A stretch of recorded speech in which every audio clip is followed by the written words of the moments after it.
everyone. It is Dina Krogadal, your American Dream Makers host. I am so glad you could join me today. I hope you had a wonderful, wonderful holiday weekend. And it was really nice for me and my family, and certainly gave me time to really reflect on all the things that I am so grateful and thankful for.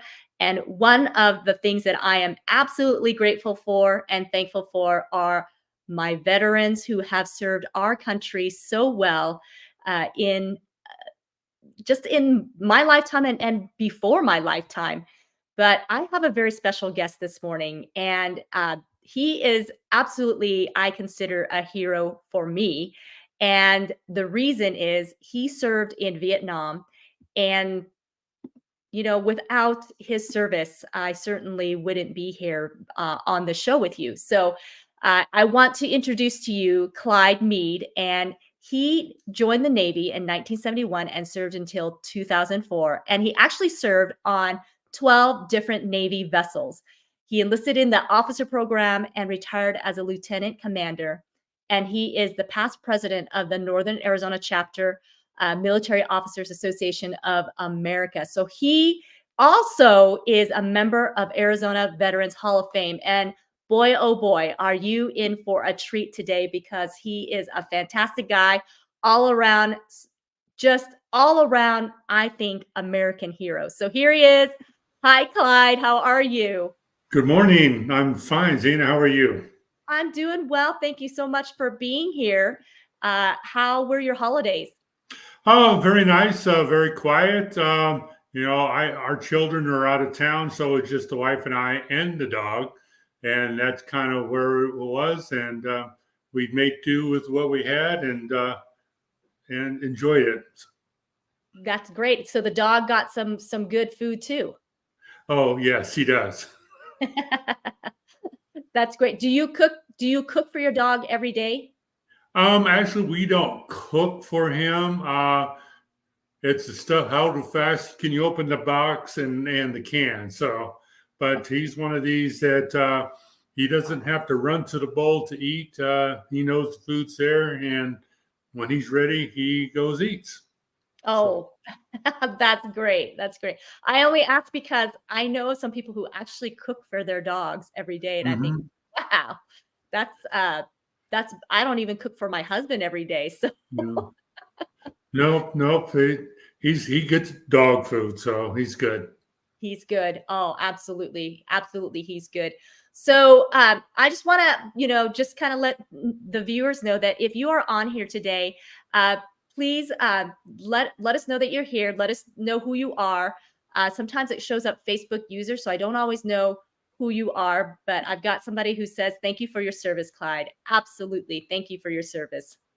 And if you can go to StreamYard.com/Facebook and give StreamYard permission, your name will actually pop up when you comment. But if not, go ahead and just put your name in so that we can see who you are. Love to know, who you are. And if you have any questions for Clyde, absolutely pop them in the chat. So Clyde, tell us about yourself. You grew up in Phoenix, so you are from Arizona. Um, Theoretically, was not born here, but came here as a wee little tyke many years ago, and so I basically have to call Arizona my home. We did grow up down in the Phoenix Valley, and pretty much stayed there up and through my high school years, and then Navy came and grabbed me, and I've been was gone almost ever since. So. So you enrolled as an officer. So what does that I I guess did not and I'll help you out. I went in as enlisted, spent the first 12 years as enlisted, and then went into an officer's program after that, and was selected um, through one of their processes and into their officer program. So I spent the first half of my career as enlisted, and the latter half on as the enlisted would say, on the dark side. Wow. Okay. So you enlisted in 1971 Correct. and you retired in 2004.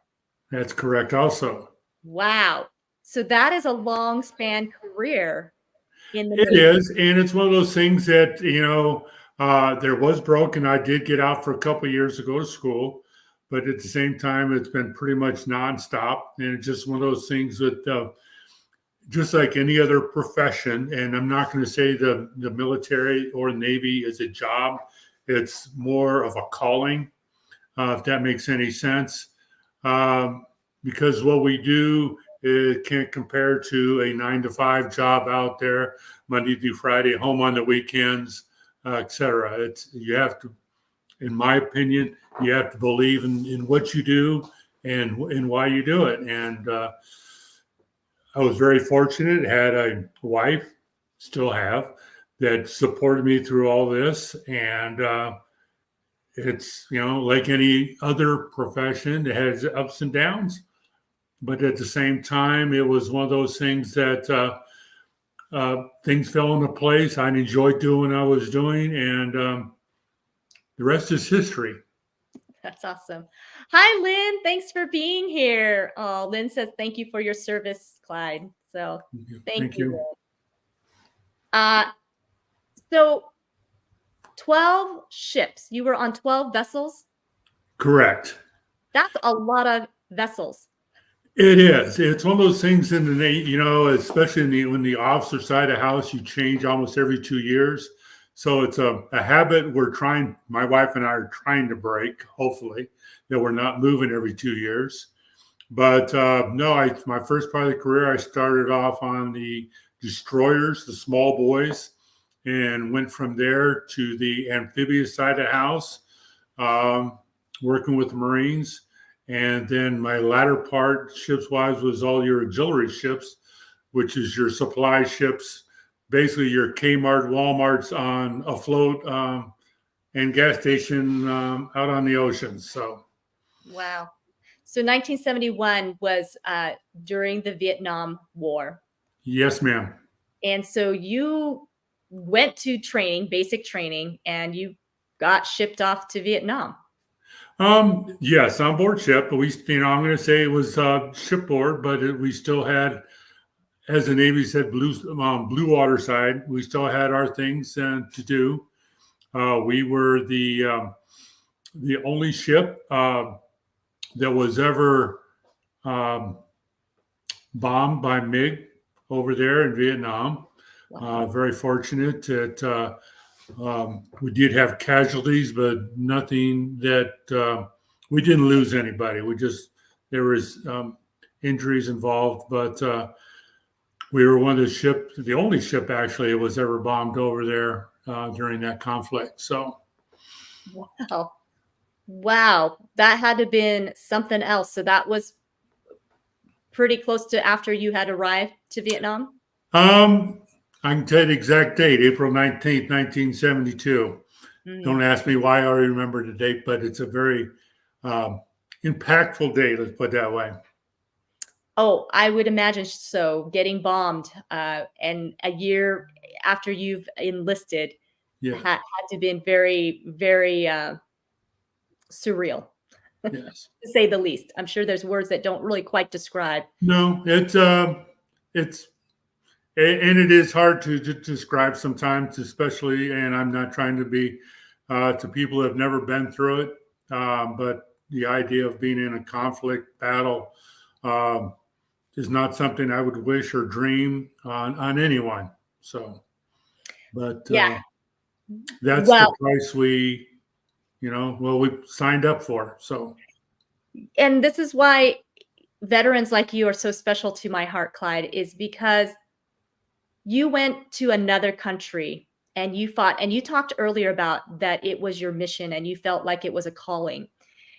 And I really appreciate that you said that. And obviously you didn't just say that, you lived that. Mm-hmm. So you came to another country, somebody else's country, and you fought for my freedom.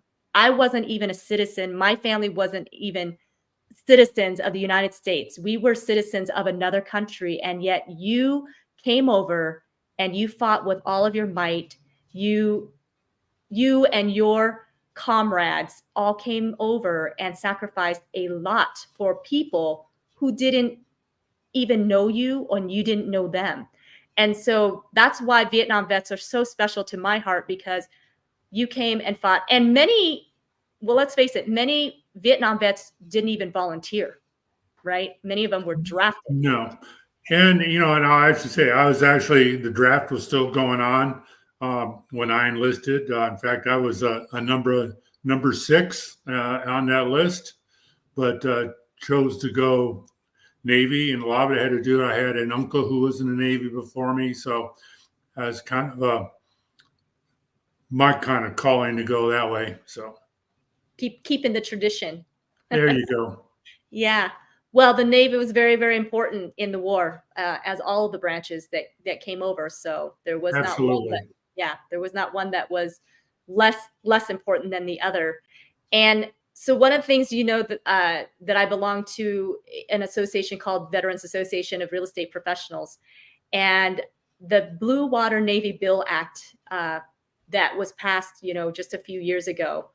I'm really proud to say that VA Rep was a big part of that Blue Water Navy Bill Act, revising it and rewriting it, because the original was a terrible, terrible bill that was on the floor of the Senate. And so, and and I don't know how much of the background of it, but basically we're trying to get it so that veterans who served in the on the water, Blue Navy, the Blue Water, correct? Yes. Yep. And also those that served in the air, because originally, right, as far as disabilities went, they didn't consider you being exposed to Agent Orange or any of the things that happened in Vietnam. I've had friends that very familiar with it, because I've had friends that are involved in that. Let's put it that way. Yeah. So I am very, very, like I said, very thrilled that our organization was a huge part of rewriting that bill so that you can benefit on so many levels. And part of that bill too came out that there is no guarantee cap on the VA loan as well. And there's no funding fee if you have a 10% disability or more, which that wasn't the case before. So anyway, I'm glad that people were starting to see that our veterans that serve, no matter in the water or in the air, deserve the benefits as well. And absolutely. And the nice thing about it too is the fact that not only your organization, but ours too is very involved in issues on Capitol Hill, dealing with veterans, before, after, and in between, so to speak. So I think it's a collaborative effort on all parties in order to get stuff like this passed. Absolutely. So tell us a little bit about the organization you belong to. Well, a little bit. As you alluded to earlier, I am a member of the Military Officers Association of America. It's a national chapter. It was established in 1929. We got about 350,000 members, made up of military officers of all branches of the service. We are nonpartisan. We're a nonprofit. And the idea that we're here, people first say, well, you're officers. Well, we're here for all veterans and active duty and in between. So it's just not for officers, it's for everybody. And we're here to support, and we do a lot of work on Capitol Hill on the national level to push a lot of the veteran bills that are in Congress right now in support of our efforts. So, and on that note too, as part of that, I'm also a member.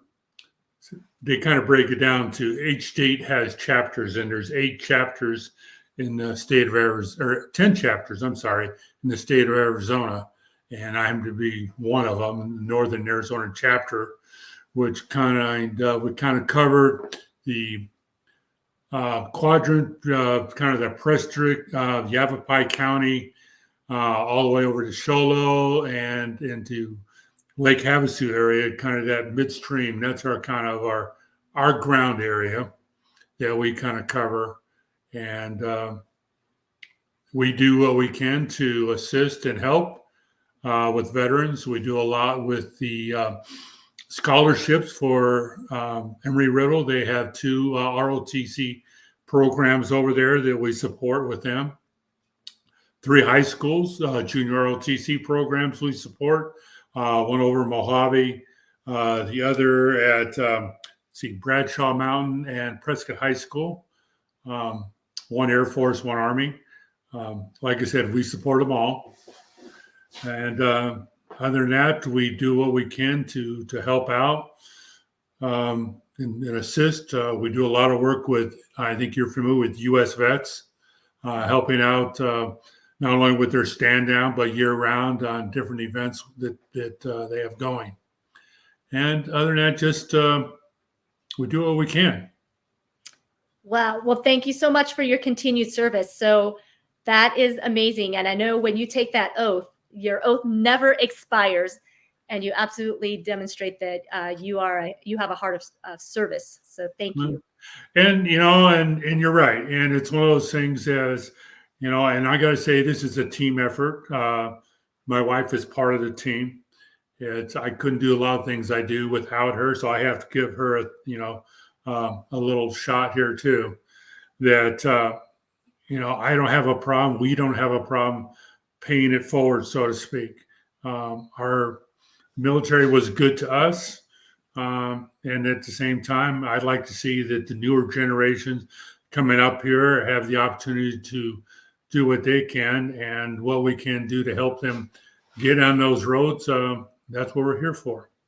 Oh, awesome. That's awesome. So I love that you say that you couldn't do this without your wife, and you've been married for a long time, it sounds like. So were you married? Years. How long?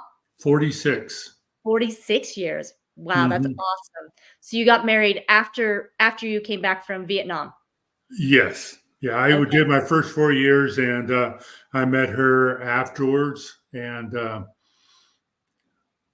we charged ahead. That's great. So I know military marriages can go through a lot of challenges, a lot of ups and downs. So 46 years, when you tell me you have 46 years of marriage, I know that means you guys have been through a lot together and have managed to get through a lot of the ups and downs. Tell us a little bit about the challenges that you have had in the military life. Well, it's interesting that you bring that up because, and yes, there are challenges, and it's interesting as, a lot of people, and I don't mean this in a bad way, will say, oh, the military caused my divorce. And I'm here to say military did not cause your divorce. What it did, it just magnified the problems and the issues that you had already. The biggest thing that you have to have in a military relationship is communication. You have to be able to communicate. There, as you alluded to, ups and downs. There are times when I left. I was gone for over a year. And she had to be not only the wife, the mother, the husband, the caretaker, and everything all at the same time. And that can be very demanding on any person. And I have to say any person, because nowadays you could have a wife that's deployed and the husband's at home. So you have to work as a partner. You have to work as a team in order to survive. I love that you say that you have to be a team. You have to know you're on the same team and it's a partnership heading for the same goals. And you're right, being deployed for a year is a really long time for to be separate. And not only that, back when you served, for the majority of that, there were no cell phones. Funny that you bring that up. Yeah, it was, it's interesting having an argument when the only way that you can hold it, back and forth is by a pen and paper. So, and sometimes those letters are 3 and 4 months behind, and back and forth. Things have changed a lot since I was in the first time. It's almost, you can do real time with your spouse anywhere in the world anymore, it seems like. So, things have changed. Yes, things have certainly changed. And like you said, you receiving the letters 3 weeks prior. So you're like, well, is she still mad at me? Pretty much.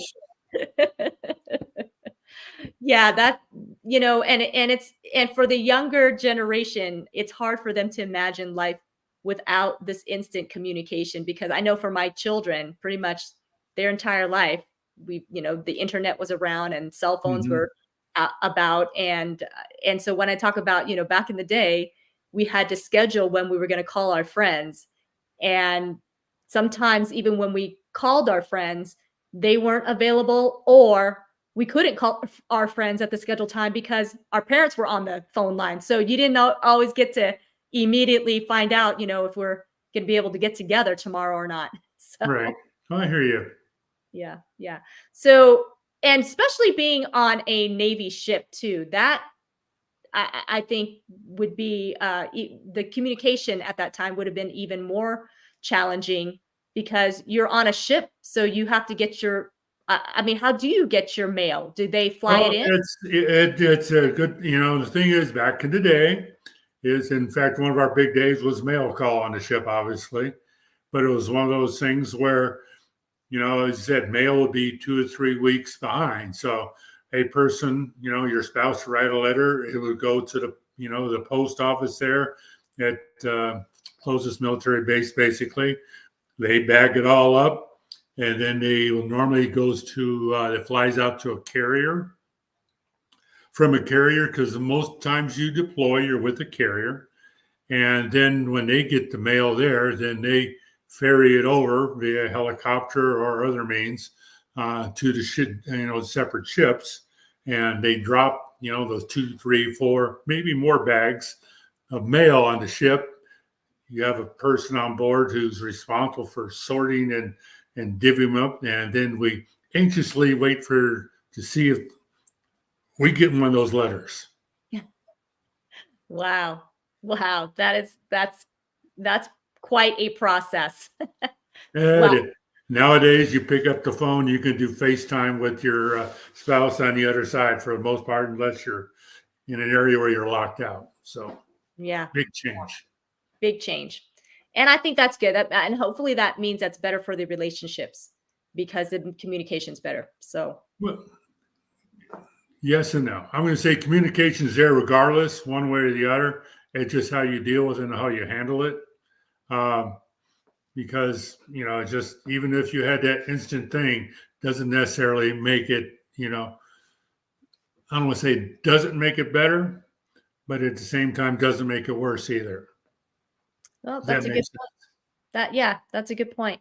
Well, I want to say thank you to your wife for her service because too many times the wives don't get a whole lot of credit than they should because it is a lot of sacrifice. Because, like you said, you were gone maybe sometimes deployed for six months, a year, long time, and here she was with the kids doing the things that needed to be done, basically functioning like a single mom, not being able to have communication to say, hey, the kids are acting up, take care of it. She had to be the one to do the discipline and all of that, and then daddy comes home and it can be an adjustment even when daddy comes home for a little bit. It So is an adjustment, actually, and it's how you handle that adjustment. And, a lot of times, and I think where a lot of them, ran into issues was where when they came home is they turned them over. Oh, they're your problem now, and where it has to be a team effort. It's uh, you just have to work as a team. yeah. Yeah. Well, you obviously have demonstrated how to work as a team. 46 years of marriage, like I said, is no easy feat for any marriage, let alone you add a little bit of military service into it. And that's there's a whole nother ball game that happens. So kudos to you and your wife. Congratulations on 46 years and being an inspiration to many couples. And so you guys, if you ever need any marital advice, I would say get a hold of Clyde and his wife because obviously they know the secret sauce to a successful marriage. So, uh, I also want to ask, how many kids do you have, Clyde? We have two. Two. Um, yes, we have our oldest daughter and her family live up in the Seattle area, and our son, who is actually happens to be a retired Marine, um, lives just outside of Oklahoma City. with his family. Very nice. So grandkids as well? We have a few of those, yes. Oh, that's fun. That's a lot of fun. Uh, so tell me, so you served a long time in the military and you've indicated that it was your mission and you felt like it was your calling. Tell us what what would you say was the best thing that you got out of the military? I think the best thing I got out of the military is the military is very unique in the camaraderie that you develop with your shipmates. Um, because on board a ship, for example, there's nobody else. As I've shared with other people, something goes down, goes wrong. You can't pull over to the side of the road. You can't dial 911. You have to do it on your own, and that's how we train too. Out there, that we have to be self-sufficient. We have to rely on one another, take care of one another, and that goes with any branch of service, whether it be Navy, Air Force, Marines, etc. It just you develop that camaraderie where you become, I know it's kind of a brothers and sisters, type thing, in arms that you have to depend on each other because your dependence depends on whether you survive or not. Mm, yeah, yeah, I can absolutely see that. Like you said, you have to depend on each other, no matter your background, no matter if you have anything in common. What you have in common is that you want to survive and help each other survive. On board that ship, you all wear blue. Mm. Ah, that's great. That's great. So any tips, advice that you would give to those that are entering the military right now or considering it? And I'll be honest, right now it's a tough time with the military, with recruiting going on right now, and I understand that. Um, you have to. This is a decision that you have to make in what is in your best interest, and and What are your goals to join? Um, there are some back in the day that I joined to get a free education. Well, hint, it's not free. You're gonna work for it, but at the same time, it's that's a tough one right now because the thing is, um, this country's in a tough situation right now. Mm. Yeah. Yeah, certainly. But all the more important to have our servicemen and women out there for us right now because it is a tough time for sure. Mhm. Uh, Clyde, thank you so much for being an American dream maker because you absolutely made my American dream come true. Serving um, when you did, and so I absolutely wanted, at the bottom of my heart, just give you that appreciation. And for those that served with you on that ship, um, I can't say thank you enough. Because like I said, I know the sacrifices. Some didn't even come back, and those that came back definitely still came back with some things that you guys experienced that no human being should have to experience. So thank you again so much for being that American dream maker for so many, and for your continued service in making the Right. American dream come true. Right. And again, I want to put a shout out for the Military Officers Association. If there's any officers out there or you know of any, that it's a great organization to be a part of, our chapter up here. We do a lot of things to help veterans and to help future veterans coming up. And the idea that you got any questions, reach out and grab me. So the Military Officer Association, the Northern Arizona chapter, absolutely Right. get a hold of Clyde Meade. And if you Yeah. can't, you should be able to find him. But if you cannot, for some reason, get a hold of me, and I will get you in Right. touch with Clyde because obviously he's a fantastic guy and you should get to know him anyway. So, Clyde, thank you again so much for serving and for all that you do and for your continued service for our military officers. You're welcome. I'm going to say goodbye for now, but I look forward to serving many times with you in this community. So really look forward to the collaborative effort in serving our veterans. So have a great one, Clyde. Okay. Thank you much. Thank you guys so much for being here on American Dream Makers. It is a fantastic, fantastic day, and it's a fantastic time for you to get involved in helping our military and veterans here in this community. And Prescott there's so many. So I do believe that the American dream belongs to all of us, and not only can you achieve it, but you can go beyond. So absolutely, let's get together and help our veterans and make the American dream come true for others as well. So I will say goodbye for now, and we will see you again. All right, see you soon. Bye.